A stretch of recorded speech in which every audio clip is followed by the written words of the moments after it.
kaibigan, ngayon ipapakita ko sa inyo kung paano gumawa ng hapunan ang aking ngayon. Ito na yung aking pinangisdaan. So, ayan ang nahuli ko ngayon. Sus, paano ang kadangasan kasama. Ayan ang aking huli ngayong araw na to. Araw ng sa Sunday. So, ayan ang aking nahuli. So, inugasan niya na. Ayan.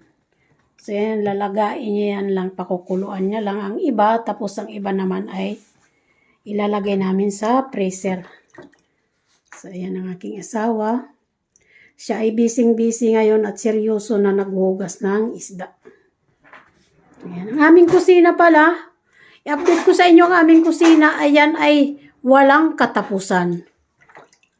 Yan ay sirang-sira pa. Ayan yung kahapon, yung na nakasabit na yan, kahapon pa lang yan. At ang ibang mga cabinet naman ay wala pang naisabit kahit isa. At marami pang gagawin yan sa awa ng Diyos. So ayan. Dito sa baba din ay nagkakalat pa rin, hindi pa yan naisiayos. Pero ang aming oven, ayan, nakaano na yan siya. Ayan, yung isa wala pang sara, hindi pa nilagay ang sada. So ayan naman ang aming oven, nakaano na siya. Pero hindi pa yan siya naka-fast. Ayan. Parang squatter pang aming kusina at wala pang kaayusan. Yung pa lang ang yung labasan ng hangin, yung pa lang ang nakakabit. Ayan, aking asawa. Palagi yan sa busy. Minsan na ano ako dyan sa kanya kasi puro lang trabaho. Hindi kami makagala. Maayos. Puro pa rin kalat. Ang electrician ay hindi pa pumupunta dito para ayusin yan. Kaya ayan, tingnan nyo naman ang aming pamumuhay.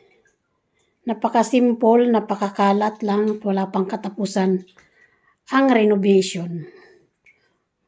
So, ang aking asawa yan. Mag-ano na yan siya mamaya. Ipakita natin sa inyo. Pakita ko pala sa inyo kung paano siya ng isda. Kainin niya na pinakuluan lang. So, ayan. Kita tayo mamaya. Ayan, asawa ko magpapakulo na siya ng tubig. Fine. Ayan. Fine. Pakulo na siya ng tubig.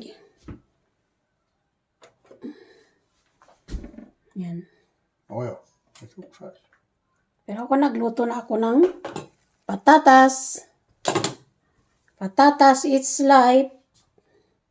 And carrots. Ayan. Pinakulo na yung tubig. Tapos pag kumulo na yan, ilalagay na yung isda. So, ayan na yung salt. Buta, lagyan niya ng asin. Asin lang. Wala nang iba. Kuluin niya lang ng konti.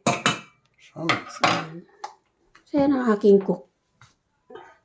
Dito pala yung isda. So, ayan ang nahuli ko kanina. So, ayan. Mga 2 kilo ang aking nahuli. So, ayan ang isda. Inilagay na ng asawa ko. Hindi man lang pinakita sa akin. Paano na ilinubog ang ulo. So, ayan. So, ganyan lang yan siya. Pahina lang. Hanggat maluto na. Ayan. So, ayan. Ready na yung aming hapunan. Luto na ang isda na niluto na asawa ko. So, ayan siya. Busy na yung aking asawa. Kami ay maghapunan na. So, ito naman yung sa akin. So, medyo diet na ako ngayon kasi binagbawalan na ako ng aking doktor. Dahil sa parang tumataas yung aking sugar. So, nagbili na lang ako ng brown rice. Medyo brown siya. Tapos, yan. Tapos gulay. So, ayan.